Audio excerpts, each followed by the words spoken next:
दोस्तों, hero MotoCorp बाजा और टीवीएस इंडिया की ऐसा कंपनी है, इंडिया की टॉप टू व्हीलर में गिना जाते हैं।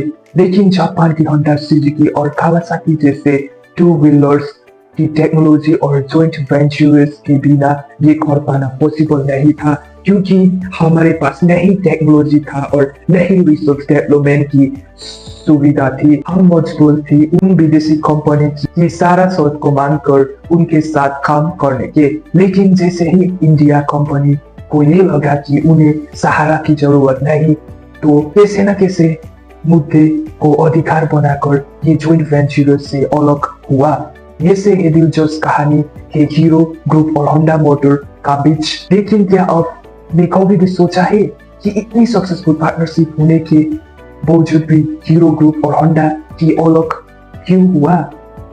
एक साइकिल बनाने कंपनी के पास आखिर इतनी हिम्मत कहां से आया और ये दुनिया की नंबर 1 बाइक प्रोड्यूसर्स से रिश्ता खत्म कर दिया और अलग होकर हीरो ग्रुप का सामने आखिर क्या दिक्कतें आया? इनसे निपटने के लिए क्या किया और किसको फायदा हुआ और किसको नुकसान हुआ? आज की हमारा वीडियो में हम इन सब को गहराई से जानने वाला है। कहानी शुरू होता है साल 1956, जब ब्रिजमोहन लाल मुंजाल ने एक साइकिल स्पेयर पार्ट से हीरो साइकिल की शुरुआत की और देखते ही देखते ये कंपनी इंडिया ही नहीं बल्कि दुनिया की सबसे बड़ी साइकिल बनाने वाला कंपनी बना। फिर उन्होंने लगा कि दुनिया की टू व्हीलर से काफी ग्रो कर रहा है, लेकिन इंडिया तो अभी भी स्कूटर और मोटर ही और का हुआ है और ये से गैप को पूरा करने के लिए वो इंडिया मार्केट में मोटरसाइकिल बनाना चाहते थे। लेकिन उस वक्त हीरो मोटर के साथ ये प्रॉब्लम था कि उनके पास इंजन बनाने की टेक्नोलॉजी नहीं था। इसीलिए उन प्लान को एक्शंस में लेने के लिए साल 1924 में उन्होंने होंडा मोटर को एक प्रपोजल भेजा और साथ मिलकर बाइक बनाने की बात रखा। एक्चुअली इस डील में होंडा को भी अपना फायदा देखा, क्योंकि हीरो की जरा इंडिया जैसे मार्केट में एंट्री करने का मौका मिल रहा था। 80 की दौर में किसी को भी विदेश को इंडिया में अलग बिजनेस करने की इजाजत नहीं था। फिर हीरो और होंडा के बीच जॉइंट वेंचर्स काम करने के बाद बनाया और साथ में उनकी बीच एनओसी भी साइन हुआ। फ्यूचर में कभी भी दोनों कंपनी एक दूसरे की मुकाबले अपने कोई प्रोडक्ट लॉन्च नहीं करेगा।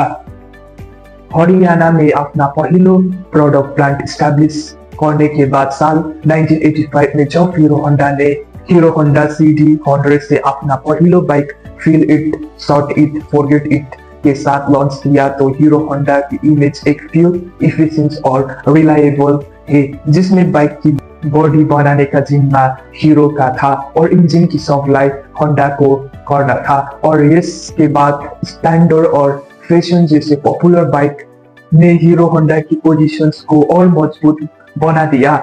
साल 2001 आते आते इंडिया टू व्हीलर्स इंडस्ट्री में 50% से भी ज्यादा मार्केट शेयर के साथ हीरो होंडा की मोनोपोली हुआ और ये दुनिया की सबसे बड़ी टू व्हीलर्स कंपनी बना। लेकिन आप सोच रहा होगा, जहां बिजनेस में सब कुछ अच्छा चल रहा था, तो 2010 में पवन साफ अलग क्यों हुआ? असल में ऑफर से तो ये चीज अच्छा चल रहा था, बट लेकिन अंडर मैनेजमेंट के बीच कुछ बात को लेकर लंबी समय से प्रॉब्लम चल रहा था, जिसकी दो मुद्दा सा था। बाद में उनकी अलग होने की मेन रीजंस बना। सबसे पहले रीजंस तो ये था कि साल 2000 के बाद माजा, टीवीएस, यामा और सुजुकी जैसे कई नया प्लेयर्स इंडिया मार्केट में आया, जिसकी हीरो होंडा की मार्केट शेयर पर प्रेशर पड़ने लगा। तो होंडा मोटर ने इन नया प्लेयर्स के साथ सीधे कॉम्पिटिशन करने के लिए साल 1999 में Honda motor cycles and scooters India नाम की एक अलग कंपनी शुरू की और एक्टिवा नाम से स्कूटर भी लॉन्च कर दिया, जो कि हीरो का साथ हुआ एग्रीमेंट के खिलाफ था। और दूसरी रीजंस ये था कि हीरो साइकिल प्रोडक्ट में दुनिया की सबसे बड़ी कंपनी होने के बावजूद भी हीरो को अपना बाइक नेपाल, बांग्लादेश और श्रीलंका अलावा इंटरनेशनल मार्केट में एक्सपोर्ट करने की परमिशन नहीं था, जबकि होंडा अपना बाइक अमेरिकन और रशिया जैसे डेवलप्ड कंट्री में भी अच्छा प्रॉफिट बना पा रहा था। लेकिन मुंजाल साहब समझ गया था इंटरनेशनल मार्केट जो पोजीशन वो चाहते थे उसके लिए अपना खुद का इंजन डेवलप करना ही पड़ेगा और उसी लिए ही अपना प्रॉफिट का ज्यादातर हिस्से अपने इंजन डेवलप करने पर खर्च करने लगा, जिसके चलते दोनों के बीच का डॉलर और ज्यादा गया और इसके रिजल्ट ये हुआ कि हीरो और होंडा के रास्ते अलग हुआ। जिस होंडा मोटर के साथ मिलकर हीरो मोटर ने दुनिया की सबसे बड़ी बाइक होने का खिताब जीता था, आज ये होंडा ग्रुप उनके सबसे बड़ी कॉम्पिटिटर बना था। दोस्तों अब चलते हैं कहानी का क्लाइमेक्स पर, वो जानने की कोशिश करते हैं। होंडा से सेपरेट होकर हीरो ने अपने आप को कैसे खड़ा किया, उनकी अपने एक ब्रांड पोजीशन कैसे बनाया और मोस्ट इम्पोर्टेंट उन फाइनेंशियल कंडीशंस पर इसका क्या असर हुआ। Hero Honda joint ventures Munjal और होंडा की 26% की हिस्सेदारी था, जिसमें होंडा के 26% शेयर हीरो ग्रुप ने खरीद कर हीरो होंडा से बदल कर हीरो मोटर्स ग्रुप कर दिया और साल 2014 तक होंडा अपना इंजन और टेक्नोलॉजी के इंजन हीरो को देता रहा गया और भले में उनकी लॉयल्टी देना पड़ा और साथ ही मोटरसाइकिल्स को हीरो होंडा नाम से ही बेच जा गया। मुंजाल साहब के सामने चुनौती का एक पहाड़ खड़ा था।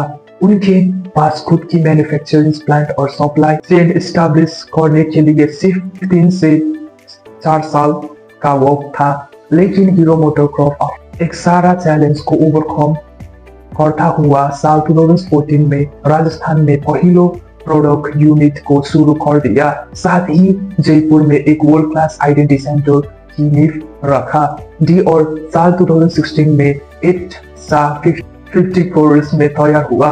इसके अलावा सप्लाई चेन और सर्विस नेटवर्क को भी तंदुरुस्त करने के लिए हैवी इन्वेस्ट किया और आखिरी अपना खुद का इंजन के साथ ये स्प्लेंडर और ग्लैमर जैसे को लॉन्च कर दिया।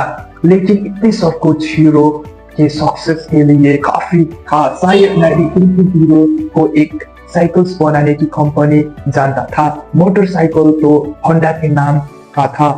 अब हीरो की जरूरत थी अपना ब्रांडिंग को मजबूत बनाने का।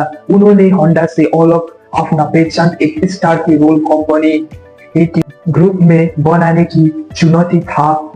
ये सही ले नया लोगो और एक नया टेकलाइन हमने हीरो कंपनी की रिब्रांडिंग शुरू कर दिया गया, जिसमें यूथ को टारगेट करता हुआ हीरो मोटर्स क्रॉप्स को एक कस्टमर सेंटर की ब्रांड में पेश किया। ब्रिटिश की एक फेमस फॉर्म वुल्फ ओलिन ने डेवलप किया। हीरो ग्रुप ने यहाँ पर भी बाजी मार लिया और लोगों की भरोसा जीतने में कामयाबी हो गया। अब इतनी सब कुछ जानने के बाद आप हीरो होंडा ग्रुप की फाइनेंशियल परफॉर्मेंस और सेल्स फिगर्स को भी जरूर जानना चाहोगे कि आखिर होंडा से अलग होकर फायदा हुआ और नुकसान। दोस्तों, होंडा मोटर एक मल्टीनेशनल कंपनी है जो इंडिया की अलावा पूरा दुनिया में अपना 2 व्हीलर्स और 4 व्हीलर्स के साथ मजबूत है, जबकि हीरो मोटर ग्रुप हीरो से अलग होने के बाद अपना ग्लोबली शुरू किया था और आज 40 कंट्री पर अपना फोर्स बना पाया है। होंडा से अलग होने के बाद हीरो मोटर ग्रुप्स का नेटवर्क लगभग 7 बिलियन था, जो ऑटो सेक्टर के अलावा और कोविड के बावजूद भी आज भी $7.5 बिलियन है, 726.18 बिलियन है, जो कि कंपनी की कंटिन्यूस परफॉर्मेंस को देखता है। और वही होंडा का नेटवर्क 2011 के 55 बिलियन से घटकर 45 बिलियन हुआ। और दोस्तों, हीरो होंडा जब मिलकर काम करा था तो 50% से भी ज्यादा इंडिया 2 व्हीलर्स मार्केट पर उनकी कब्जा था, जबकि साल 2022 की देखता हुआ हिसाब को देख जाओ तो 53 लाख टू व्हीलर्स बेचकर इंडिया की सबसे बड़ी टू व्हीलर्स कंपनी है, जिसके पास लगभग 35% मार्केट शेयर मौजूद थे, जबकि 25% मार्केट शेयर के साथ होंडा मोटोकॉर्प दूसरे 5वें स्थान पर आते हैं, जिसके साल 2022 में लगभग 40 लाख यूनिट बेच गया था, और जहां हीरो होंडा की एम्प्लॉइज की संख्या लगभग 6000 हुआ करता था, आज हीरो मोटोकॉर्प अकेले 8600 के रोजगार देता है। हीरो मोटोकॉर्प का आज इंडिया में 6 और बांग्लादेश और कोलंबिया में एक प्रोडक्ट यूनिट के साथ जयपुर और जर्मनी में वर्ल्ड क्लास द इंडस्ट्री मौजूद है। और बाद में हीरो का प्रोडक्शन लाइन का हीरो का प्रोडक्ट के कारण तो स्प्लेंडर, फैशन और ग्लैमर जैसे पॉपुलर बाइक के साथ ऑफ रोडिंग एडवेंचर्स के लिए एक्सपल्सर 200 से सीरीज और डेस्टिनी जैसे स्कूटर भी प्रोटोफॉल्स में मौजूद है। और दोस्तों साल 2019 में हीरो ने 7.8 मिलियन बाइक बेचकर दुनिया की सबसे ज्यादा बाइक बेचने का रिकॉर्ड बनाया। इसके साथ ये 1000 मीटर्स टू व्हीलर्स बनाने वाला दुनिया की एक लौती कंपनी है। लेकिन अब जानकर हैरान हुआ कि इनका टोटल सेल 70 से ज्यादा हिस्से स्प्लेंडर का होता है। एक इंटरेस्टिंग फैक्ट और भी है, भले मोटरसाइकिल सेल में हीरो मोटोकॉर्प से सबसे ऊपर है, लेकिन स्कूटर की सेल में सिर्फ 10% मार्केट शेयर के साथ थर्ड पोजीशन में आते हैं, और हीरो मोटर की एक्टिवा सेगमेंट्स की मार्केट लीडर है। समय की मांग को देखता हुआ हीरो मोटर ने एक मोबाइल ऐप की लॉन्च किया है, और साथ ही डिजिटल मार्केट में भी अच्छा खासा निवेश कर रहा है। तो दोस्तों उम्मीद है कि इस वीडियो से आपको कुछ नया जानकारी मिला हुआ है।